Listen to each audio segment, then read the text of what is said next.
Good morning students. Last video में हम लोगों ने शॉर्ट आंसर टाइप क्वेश्चन को डिस्कस कर लिया था। अब देखिए long answer type question discuss करने वाले हैं। तो इसमें फर्स्ट क्वेश्चन है, what are the various animal from which wool is obtained. हमें एनिमल्स के नेम बताने जिनसे हमें वूल प्राप्त होता है। तो देखिए इसका आंसर आपको पेज नंबर 32 33 पे देखना है।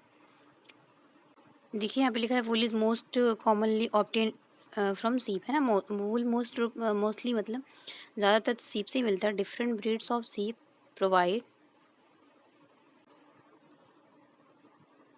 प्रोवाइड फाइबर्स डिफरिंग इन फाइनेस, है ना। डिफरेंट प्रकार के जो सीप होते हैं वो डिफरेंट डिफरेंट टाइप के फाइबर्स प्रोवाइड करते हैं। उनकी क्वालिटी के ऊपर डिपेंड करता है। Depending on the characteristic the fibres obtain from various breeds are use to make different item.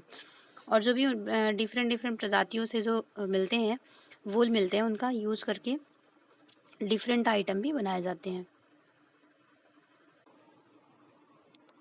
Sheep are not the only animal from which wool is obtained. It is also obtained from other animal like yak, goat, camel, rabbit, llama and alpaca. तो सीप केवल ऐसा नहीं है कि उसी से बस आपको वूल मिलता है, वूल इनसे भी मिलता है, याक, गोट, कैमल, रैबिट, लालमा और अल्पाका से।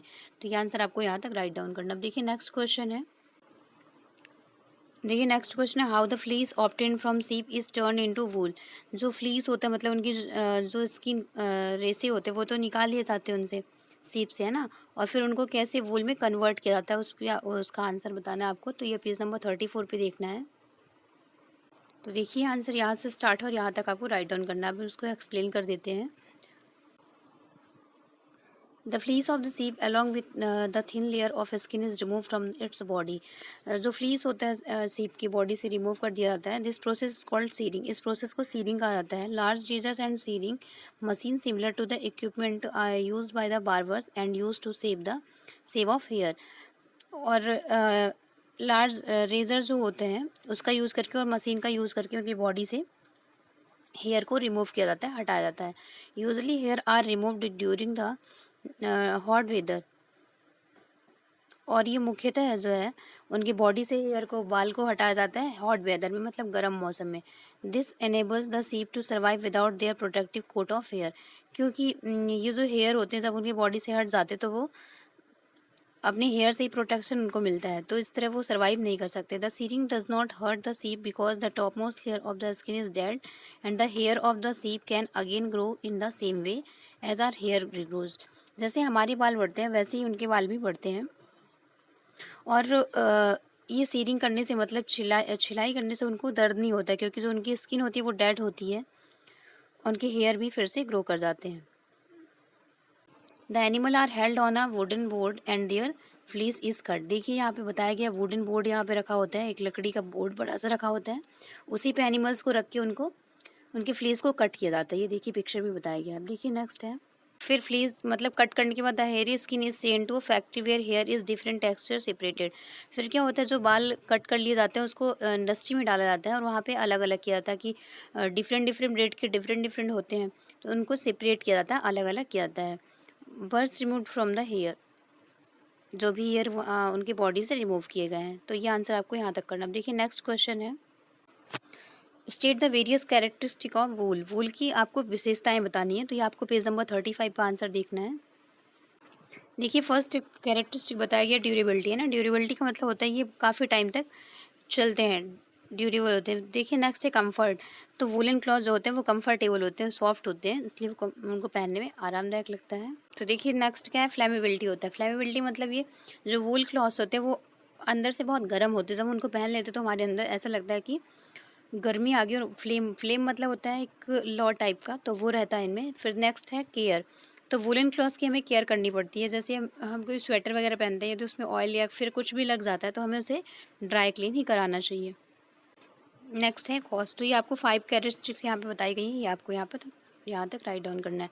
अब देखिए नेक्स्ट क्वेश्चन है, briefly discuss the life cycle of silk worm, है ना। सिल्क वॉर्म जो होते हैं जिससे सिल्क हमें मिलता है, तो उनके लाइफ साइकिल वो कैसे उनका जीवन स्टार्ट होता है और फिर कैसे वो एडल्ट बन जाते हैं, वहाँ तक आपको डिस्कस करना है। तो ये आपको पेज नंबर 36 37 पे आंसर देखना है। देखिए आंसर यहाँ से स्टार्ट करना है। ये लिखा है life cycle of silk worm. देखिए इस आंसर को हम पिक्चर के माध्यम से समझते हैं। यहाँ पे पिक्चर में दिखाया गया कि कैसे सिल्क वॉर्म ग्रो करते हैं। देखिए पहले एग होता है, एग के बाद लार्वा होता है, लार्वा के बाद प्यूपा बनता है और प्यूपा से एडल्ट बन जाते हैं। तो देखिए एग क्या होता है, tiny black caterpillar hatch out of its egg, है ना। सबसे पहले क्या होता है, जो कैटरपिलर बड़े होते हैं वो एक एग हैच करते हैं। The caterpillar Yeats mulberry leaves and grows bigger and bigger.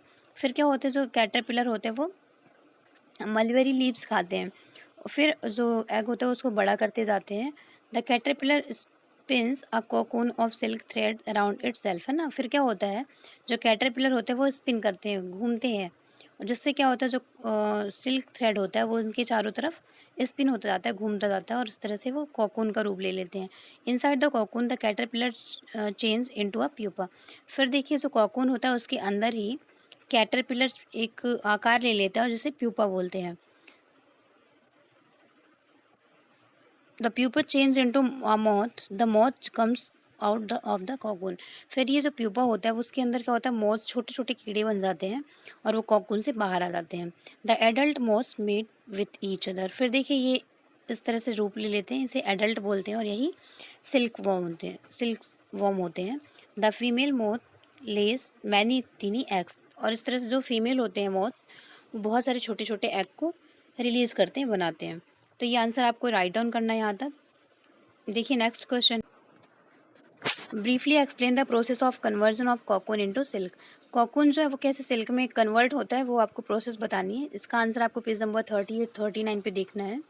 देखिए सिल्क थ्रेड कैसे प्राप्त किया था, तो सबसे पहले सॉर्टिंग होती है। सॉर्टिंग प्रोसेस क्या होती है, सॉर्टिंग मतलब होता है अलग करना। The cocoons are sorted on basis of their colour, size, shape and texture as the affect the quality of the silk, है ना। तो पहले सॉर्ट किया जाता है, उनको अलग किया जाता है कि उनका कलर कैसा है, साइज कैसा है, उनका शेप कैसा है और टेक्सचर कैसा है। फिर देखिए रील किया जाता है, reeling. Silk worm are not ready to reel the long delicate thread of the cocoon. फिर उन्हें क्या किया जाता है, रील मतलब होता है एक थ्रेड के रूप में, उन्हें जो अनबाइंड होता है, बंधा हुआ नहीं होता, उससे वाइंड किया जाता है। The cocoon are soaked in the basin of hot water to dissolve the gummy sericin that hold the thread together। फिर क्या किया जाता है, इन जो थ्रेड होता है उस कॉकून जो होता है उसको एक गर्म पानी के बर्तन में डाल दिया जाता है, जिससे कि थ्रेड क्या हो जाते हैं, एकदम जुड़े जुड़े निकलने लगते हैं फ्रॉम। और जब इन्हें हॉट वाटर में गर्म पानी में डाल दिया जाता है तो जो इनके थ्रेड होते हैं वो अलग अलग निकलने लगते हैं। तो रीलिंग प्रोसेस में क्या होता है कि जो थ्रेड होते हैं, सिल्क थ्रेड होते हैं, उनको अलग अलग करके निकाल लिया जाता है। The raw silk is now much stronger than it was when it left the cocoon. अब क्या होता है, जो रॉ सिल्क होता है, जो भी थ्रेड होता है, वो इतना मजबूत हो चुका होता है, जैसे कि वो कॉकून से जब बाहर निकलते तो बहुत सॉफ्ट रहता है, लेकिन अब वो मजबूत हो चुका होता है, but is still not strong enough to be woven into anything except the sheerest material. लेकिन अभी भी वो इतना स्ट्रॉन्ग नहीं होता कि उससे कोई भी चीज़ें बुनी जा सकें। It is strengthen by a process called throwing. और उसे मजबूत करने के लिए थ्रोइंग प्रोसेस की जाती है, जो प्रोसेस की जाती है उसे थ्रोइंग कहते हैं, विच इन्वॉल्व ट्विस्टिंग एंड